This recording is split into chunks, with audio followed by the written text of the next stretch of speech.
Dzina la Tate ndi la Mwana ndi la Mzimu Woyera. Amen. Tiyeni tiudule mtengo ukadali moyo. Tiyeni timuphe munthu ameneyo kuti asadzakumbukikenso. Anthu akukamba zoyipa, akunkozera chipongwe Yeremiya chifukwa cha kulalika kwake mthenga wabwino, chifukwa cha makhalidwe ake abwino, chifukwa cha kudzudzula kwake mwamphamvu. Akulandira chitonzo. Simudazione pakati pathu kuti anthu amene akuyesetsa kukometsa moyo wawo, kukometsa utumiki wawo, kukometsa manja awo, kukometsa dziko lawo, ndi amene m'malo moti talimbikitse asinthe maonekedwe a dziko lapansi, timakhala patsogolo kuabweza m'mbuyo ndi njira zathu zosiyanasiyana monga akukumanirana nazo Yeremiya. Mawu athu oyamba akuchokera m'buku la mneneri Yeremiya, mutu wa 11 ndi 8 kulekeza 20. Amene akutiwerengera mawu oyamba ndi Amelenia Mofolo kuchokera ku Dzundu Catholic Church, St. Kizito Lisongi Parish mu Archdiocese ya Blantyre. Ndipo salimo yathu ndi salimo namba 7. Mawu athu amuthenga wabwino ndi monga adalembera Yohane Woyera, mutu wa 7 ndi maya 40 mpaka 53. Amene akutiwerengera mawu amthenga woyera komanso kutigawira mawu ndi Reverend Father Francis Damaseke kuchokera ku St. Peter and Paul na Tenje Parish mu Archdiocese ya Lilongwe. tiyeniso tisinkhesinkhe limodzi. Mawu oyamba. Mawu a m'buku la profeti Yeremiya. Chauta adandiwululira, ndipo ndidadziwa za chiwembu cha anthu. Iye adatsekula maso anga, nandionetsa ntchito zawo zoyipa. Ndidakhala ngati mwana wankhosa amene akupita naye kukamupha. Sindidadziwe kuti chidaloza pa ine chiwembu chimene ankakonzekera, nkumanena kuti, tiyeni tiudule mtengowu ukali moyo. Tiyeni timuphe munthu ameneyu kuti asadzakumbukirenso. Inu chauta wamphamvu zonse, amene mumaweruza molungama, amene mumayesa mtima maganizo, onetseni kuti mwawalipsira. Pajatu ndidzadzipereka m'manja mwanu. Mawu a Ambuye. Tithokoze Mulungu. Salimo yathu ndi salimo namba 7. Chauta Mulungu wanga ndikuthawira kwa inu. Chauta Mulungu wanga ndikuthawira kwa inu. Mundilanditse kwa onse ondithamangitsa, mundipulumutse kuti iwo anganding'ambe ngati mkango ndi kundikhadzula popanda wina ondipulumutsa. Chauta Mulungu wanga ndikuthawira kwa inu. Thetsani mlandu inu chauta moyenera, popeza kuti ine sindidalakwe konse. Thetsani ntchito zoyipa za anthu ochimwa, koma anthu ochita zabwino mwabwezere zokoma. Inu ndinu amene mumayesa maganizo ndi mitima yomwe. Inu ndinu Mulungu olungama. Chauta Mulungu wanga ndikuthawira kwa inu. Ambuye akhale nanu. Mawu amuthenga wabwino monga adalembera Yohane Woyera. Ulemu kwa inu Ambuye. Pamene khamu la anthu lidamva mawu amenewa, ena mwa iwo ankati, zoonadi munthuyu ndiye mneneri uja. Ena ankanena kuti ameneyo ndiye mpulumutsi olonjezedwa uja. Koma ena ankanena kuti kodi mpulumutsi nkuchokera ku Galileya? Suja malembo akuti kholo lake ndi mfumu Davide, ndipo suja akutinso adzachokera mu mzinda wa Betelehemu kumene Davideyo anali? Choncho khamu la anthu lidagawikana chifukwa cha iye. Ena ankafuna kumugwira, koma panalibe amene adamkhudza.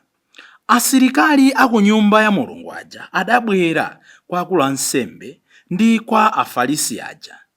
Iwo adafunsa asilikaliwo kuti, bwanji simudabwere naye? asilikali aja adayankha kuti palibenso wina amene adalankhulapo ngati munthu ameneyo nkale lonse. Apo Afarisi adati, kanu inunso wakunyengani? Kodi mudamvapo kuti pakati pa akuluakulu kapena pakati pa Afarisi alipo okhulupirira amene uja? Koma anthu wamba sadziwa malamulo a Mose, ngotembereredwa basi. Tsono Nikodemo, mmodzi mwa Afarisi, yemwe uja amene kale adapita kwa Yesu, adamfunsa anzakewo kuti kodi malamulo athu amatilola kuweruza munthu tisadamve mawu ake kuti tidziwe chimene wachita? Iwo adati, kani iwenso ndiwe wa gulu la Galileya? Kafunefune m'malembo ndipo udzaona kuti palibe mneneri ochokera ku Galileya. Mthenga wa Ambuye. Ulemu kwa inu Ambuye Yesu Khristu. Abale, nthawi zina m'moyo uno anthu akamakambirana za chipongwe zoyipa za anthu ena timamva ndithu. Mwina wakwera basi kama taxi, matrotro, nkumva mwina anthu akukambirana za wina, amene uja ndi onyada, amene uja ndi hule. Mwina bona ndi choncho kuti koma amene uja akhaula lero tikambere amene uja. Kawiri reaction yathu timangoti dziko ndi mmene lilili. Kodi timakhudzika, koma kukhudzika kwake kwangokhala kuti tamva chisoni kuti koma anthu mzawanga msambwadze chonchicha. Komano ukadzangozindikira kuti akujama ya iwe, achinyamata amatero kuti akukamba za iwe kuti zichama kamba zicha amata akabera ineyo, zichama kamba wansembe wina ambanduza kuti zina umatu ukamva umati koma amakambazo ndi za inedi, kudabwa kuti inde munthu ine ndinolephera, munthu ine ndinochimwa, koma mpaka anafika mpaka kukamba izi zochokera kuti abale. Nthawi imeneyo unfortunately palibe amene amakumvetsetsa, palibe amene angakukhulupirire, palibe amene amafuna akucheukire. Yeremiya ndi zimene akuziona, akuti poyamba iye anamva anthu akukambirana zawopo. Mawu yambaja ngati mwamvetsera bwino akuti tiyeni tiudule mtengo, akangati anthu akukambirana mwachininga, tiyeni tiudule mtengo umene ukadali ndi moyo, tiyeni timuphe munthu ameneyo kuti asadzakumbukikenso. Ndetu nena kuti nthawi ngati zimenezo ukamamva zikukambidwa, for the sake of your peace umati ndisalimbane nawo, choncho dziko la ipadi anthu mpaka afika pamenepo. Koma taganiza ndi kuti tsopano Yeremiya wazindikira kuti kani mtengo amati audule uja akukamba za ine. Nde dzulo ndinanena lero ndibwerezanso kuti chowa kwambiri chimadzakhala kuti tsopano amene akutsogolera upo umenewo, amene akukubaya kwambiri, amene akukupweteka kwambiri, ndi anthu mwina amene umembekeza kuti atha kukumvetsa nkunena kuti yayi akuluakulu munthu uyu inde anagwa dzulo, koma sikuti anagwa katatu, yayi anapunthwa, koma osati mpaka pamenepo. Komatu anthu amakamba anamwa dzulo, komatu mpaka trouser lose m'manja, koma kudzisazira, zinaso sindinena, zonsezo anthu amatha kune, koma akukambazo ndi za ine. Yeremiya kuti akumva zonsezo. Nde ndikufunsa kuti zikatere mumatani? Pamene iso ine ndikudzifunsa kuti zikatere timatani, ukadzazindikira kuti amakamba izizi ndi awawa. Ena amapanga chisankho choti andidziwatu amenewa, nde nawenso umadzichaja ndi kufukula mbiri zawo kuti tifanane kwawo nyama kwathu nyama, sakamba zaizi inenso ndivundula banja lawo ndipo alidziwanso. Icho ndi chisankho chanu. Ena amapanga chisankho choti amene uja ndithu andidziwa apa ndimtibula kumene ndikumane nayeko. Ichonso ndi chisankho chanu. Ena amapanga chisankho choti kuti apa amene aja sindidzayankhulanso moyo wanga wonse, ndipo ine amene ucho kontampeza kuti wakuti ine ndipo sindingamuthandire, kontampeza kuti anthu akumubaya sindingampulumutse. Ichonso ndi chisankho chanu. Koma pamapeto pa zonse kodi reaction imeneyo ndi ya Chikhristu? Reaction imeneyo ndi ya munthu amene ali mu nyengo ya Lenti? Reaction imeneyo ndi ya munthu amene akufuna Ambuye amulengenso mwatsopano? Yeremiya akutipatsa chitsanzo. Chikhristu ndi chipembedzo chimene nthawi zina chimationetsa ngati ombwambwana. Akuti Yeremiya atamva zonse zija, m'malo mowayankha, m'malo moyankhula zambiri, m'malo moyimba nyimbo zotukwana, Yeremiya chimene akuchita ndi chani? Ndi chimene akufuna inu ndi ine tizipanga. Akuti inu chauta wamphamvu zonse, amene mumaweruza molungama, amene mumayesa mtima ndi maganizo, onetsani kuti mwawalipsira pajatu. Ndadzipereka m'manja mwanu. Mwina azakulipsirazo tizike pambali, koma kumapeto wakuti ineyo ndadzipereka m'manja mwanu. whatever circumstances we face in life, tizizipanga surrender kwa Ambuye, kuti Ambuye mukudziwa zonse, Ambuye mukudziwa kukhulupirika kwanga, Ambuye mukudziwa kuchimwa kwanga, Ambuye mukudziwa kulephera kwanga, Ambuye mukudziwa kuyesetsa kwanga. I surrender everything in your hands.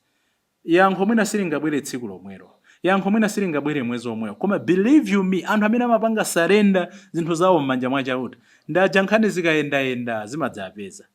Ena amwali ndisowa mtendere, nali mgulu limodzi amene ndidakuonongerani mbiri, mundikhululu iwo madapo kani tiphunzire kumazipereka m'manja mwa Chauta. Mawu athu amumthenga pabwino tikumva za chikondwerero cha misasa, the Feast of Tabernacles. Chikondwerero ichi ndi chimene Aisraeli amasonkhana pamodzi ndi kumang'ana ulendo wawo umene adayenda kuchokera m'chipululu kufika m'dziko lawo la malonjezo. Ndipo ndi chikondwerero chimene amakondwerera zazikulu zimene Mulungu adachitira. Ndipo ndi chikondwerero chimene amakumbukira kuti Mulungu adalonjeza mpulumutsi, the Messiah. Choncho amamanga misasa, matent, the booths, ndi nthambi zosiyanasiyana kuti zizakumbutsa mmene Mulungu adatetezera adi m'chipululu muja. They lived the experience of the wilderness. The temple was illumined by large candlesticks. Monga Mulungu ankatsogolera adanyamula atsogoleri awo miyatso, timati miyatso, sagali, candlesticks adanyamula, iwonso amayerekeza zimene zija. Ndikuti pa zimene pa misasa imene amanga amayerekeza kumanga zimenezo. Kenaka atayika sagali kuti azikumbukira monga zidalili m'mbuyomo. Kumakhala chimwemwe, kumakhala kululutira. Koma pamene anthu onse anali kululutira, Ambuye Yesu anali ndi nkhawa. Ambuye Yesu sizinali choncho kwa iwo chifukwa amaona imfa imene ikubwera.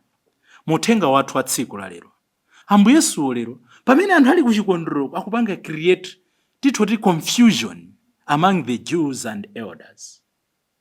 Tisaiwaletu uku kunali kupherezera zimene zidakambidwa kale za Ambuye Yesu. Simeoni adanena kuti mwana ameneyo chidzakhala chizindikiro chimene Ayuda ambiri adzadzuke, Ayuda ambiri adzagwe. Our lives must create positive confusion. Kuti ena akuti amati akuona mmene Yesu akuyankhulira, akuphunzitsira, akuchiritsira, amati uyu nde mpulumutsi olonjezedwa uja.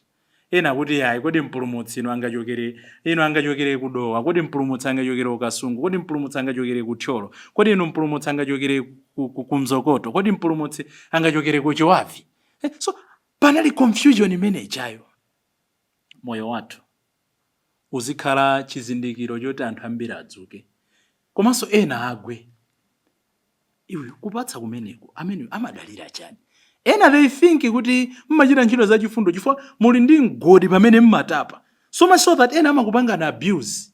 Mudapo ena abwera, inenso ndilibe sapato, basi simufuna zambiri, ungoti Ambuye mukudziwa zonse, mukutapa mukupereka. Ena ndi amabwera, inenso ndilibe chakudya. Ena mpaka amapanga abuse our charity. I remember sindinena kuti ndikuti. Nthawi ina tida sinditchula dzina koma ena tidawathandiza ndi anzathu ena yake ndi chakudya thumba la chimanga. Ndi nkhani idaveka mmawa kuti amene chakoma ndi munthu wowumira angangotipatsa thumba la chimanga amati tikagayitsira chani. So anthu ena aliko tikachita zabwino amaganiza kuti tili nazo zambiri ndipo tangonyotsola ka ayota pa zazikulu zimene tili nazo. Ambuye Yesu pamene ena amayamikira, ena amanyodola, ifeyo moyo wathu ena azinena kuti ndikhulupirira ambiri zimatichitikira ndithu kuti ine sindinaonepo mtumiki ngati uyu. Komanso ena amene kuti galu wachabechabe ngati uyu sindamuone. Chachiwiri ndimafuna titenge moyo wa asilikali ndi Nikodemo. Pamene ena amanyodola kuti inu angachoke, kodi inu ku Nazareti kungachokere chani? Asilikali anati ife sitidaonepo nkalerose munthu wochita zamphamvu ngati amene. Akuluakulu chimene inunso akunyengani zikutuza kuti imakwana nthawi mmoyo tikamva iva zonse tizisefa nkunena I think zoona zake ndizi. I think chipani cheni cha ndale ndichi. I think mpingo weni ndo. I think chilungamo chagona apa. Ambiri mpaka pano timangoyendera zimene tidamva za ena basi tidangozibereka pansana pa nkusunga zomwezo. Asilikali to amene amazuza kukwapula anthu idafika nthawi munthu uyuyu Ife sitidamvepo tagwira ntchito iyi zaka zambiri koma sitidamvepo ochita zinthu ngati izizi. They were able to discern and make their personal decisions. Kachiwiri, Nikodemo ndaye kuti inu mukunkambira zoyipa, kodi mwamva mbali yake, mwamufunsa. Kodi lamulo lathu limatilola kumweruza munthu tisadamve mbali yake? Iwenso akunye. Ndi zimene anthu timachita kunena kuti ena akamakamba chilungamo timafuna kupondereza kuti ufuna uoneke ngati ndani. Koma ndimafuna kupatula asilikali tiphunzire kwa Nikodemo. Even where you are standing alone, keep standing. God is with you. Nikodemo akunena kuti izi zitukambirana zisizoona. Tete ntimpatse mpata munthu. Ndokhuluma ndi m'maofisimu apezeka Nikodemo amene azitha kunena kuti ngakhala anthu 7 atanena luyuti nchotse ntchito, inuyo ngakhale chiganizo chanu kwa lero chioneke kuti sichiubereka zipatso kuti zifukwa zimene tikunena kuti tinchotsere ntchito akuluakulu ndi zosamveka. Mwanji tangompatsani warning, munthu ali ndi ana, munthu inu kumbuyo kwake kuli mdululu wa anthu. Mukapanga zimene zija ngakhale chiganizo chisakukomereni, mudzakhala ndi mtendere mmoyo mwanu. Alipo anthu ena panopo alibe mtendere. Timangorana zimagalimoto zopuma, zinyumba akumanga, koma alibe mtendere chifukwa adalephera kuteteza munthu osalakwa. Tikhala Nikodemo. Mbanjamo azipezeka Nikodemo mutakangana usiku, mutachezera, kukhadzulana, kukhapana amatero mneneri Yesaya. Mmawa Nikodemo azipezeka nena akazanga ndikulotola kwa ndine, sinendetse bwino ndrama zija. Ndikuti mukatero mukukhala munthu amene akufuna adzetse mtendere. Koma timachita njani? Tikangomva wina kukamba zoyipa zawo, ife ndiye timakhala patsogolo kukolezera amene uja ino sommatsa kuti ndi oyipa eti. Tisamatero pakati pathu. Tipemphererane wina ndi nzake kuti nthawi zonse pamene takumana ndi zovuta, yankho lathu, pemphero lathu, kulira kwathu, kudandaula kwathu kuzikhala ngati kwa Yeremiya. Chauta wamphamvu zonse, onetsani kuti ine ndikudalira inu. Ndipo limene likhale pemphero lathu tsiku la lero. Pajatu ine ndadzipereka m'manja mwanu, pajatu ndapereka banja langa m'manja mwanu, ndapereka usembe wanga m'manja mwanu, ndapereka dziko langa m'manja mwanu. Dzina la Atate ndi la Mwana ndi la Mzimu Woyera. Amen.